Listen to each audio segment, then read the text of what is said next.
In the aerial battleground of World War II, one aircraft was destined to become the quintessential dogfighter of its era. The P-51 Mustang, a stunning combination of speed, combat range, and firepower. Now, you're in the cockpit as Mustang pilots duel to the death with the best Axis fighters in Europe and the Pacific.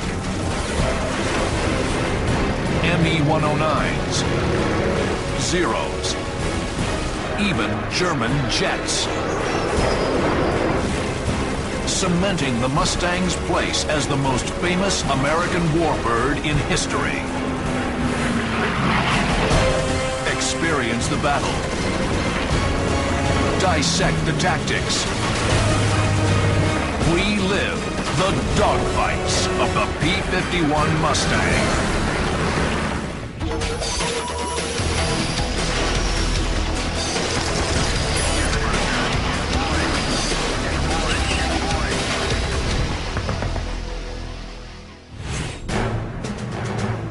November 2nd, 1944. 16 P-51 Mustangs of the 352nd Fighter Group, the blue-nosed bastards of Bodney, drive deep into the heart of enemy territory. Captain Donald S. Bryan leads 8 of the Mustangs, on course to link up with B-17s and herd them to a Nazi oil refinery in Merseburg, Germany. We were going into escort. We were on a penetration, and we had not actually picked up the bombers. Before they reach the bombers, Bryan and his squadron mates stumble upon a massive formation of 50 German fighters below them. Undeterred by the 3-to-1 odds, Don Bryan positions his flight behind the enemy. You get into the middle of them and go fast enough so they don't get you, and shoot the bastards down. The war cry of 8 Rolls-Royce Merlin engines pierces the sky. You threw everything forward on the thing because you wanted the maximum power. And then usually you would start chopping back on it, slowing up as you approached it. Incredibly, the Mustangs bore in undetected. Bryan singles out a 109, shredding the enemy fighter before it even has a chance to react. You could see the coolant flopping out.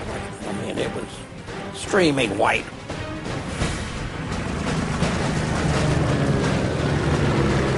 Bryan pulls up from his attack run. The Mustang's strike works. The 109s scatter. That's what we were after, is to break them up. And from then on until the very last, it was just a mix of airplanes everywhere. And not too dang many 51s. Don Bryan latches onto the tail of another 109, expertly balancing his stick and throttle. P-51D, I maintained, was the most perfect airplane that ever was designed. Everything was exactly where you wanted it to be. Drop your left hand, it goes right to the flaps and to the trim controls. The throttle's just in the right place. The prop control's just perfect. The instruments are set up just right. And it's an airplane you can just sit and touch everything without even looking at it. Bryan's finger is poised over the trigger. Suddenly, a frantic voice breaks over the radio. There's a bandit on Bryan's 6. He reacts with cool efficiency. All you do is just snap the stick into your gut and slam bottom rudder. And if you're at high speed, you just flick like that and you do a spin and it slows you up and then you pick up again. Bryan's move ditches the German, but also the rest of his flight. They didn't snap roll with me, so they went off. But Brian catches sight of a target of opportunity. A flight of 8 109s flying in the direction of the bombers.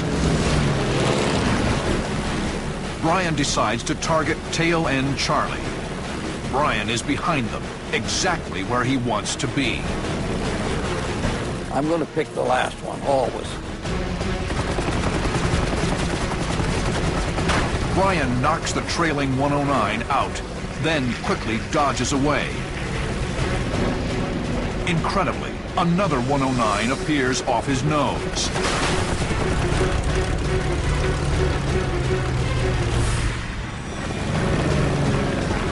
Brian quickly dispatches the bandit, his second kill in a span of seconds.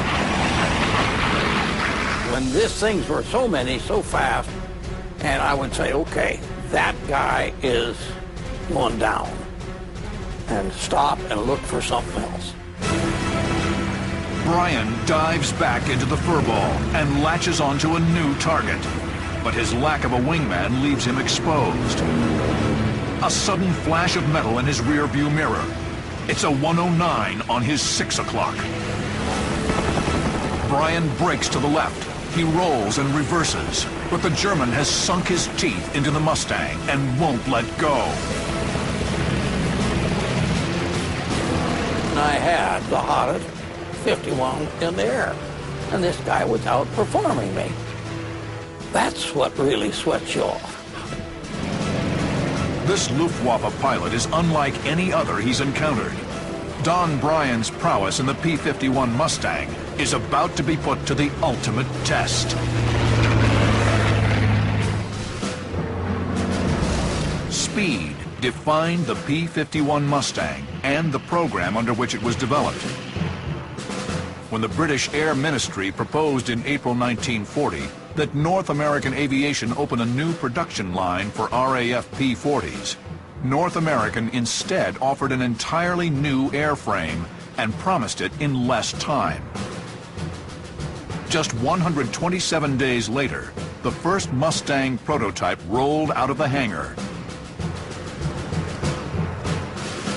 The fledgling fighter had the same 1,100 horsepower engine that equipped the P-40. But aerodynamically, it was radically different.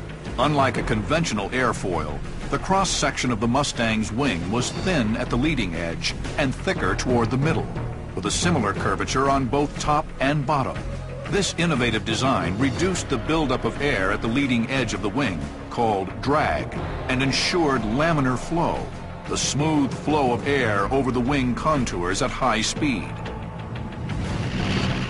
This helped boost the speed of the prototype to 382 miles per hour, faster than the P-40 and even the British Spitfire.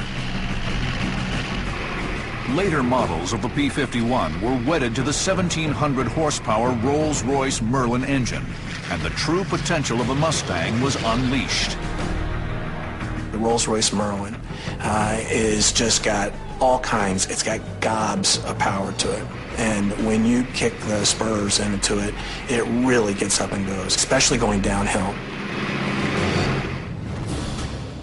The definitive version of the Mustang, the P-51D, was armed with 6 50 caliber machine guns and had a top speed of 437 miles per hour.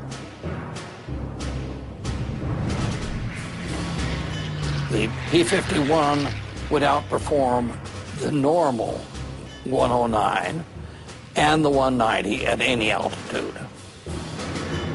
Compared to the ME-109, Germany's most mass-produced fighter, the Mustang has almost every advantage.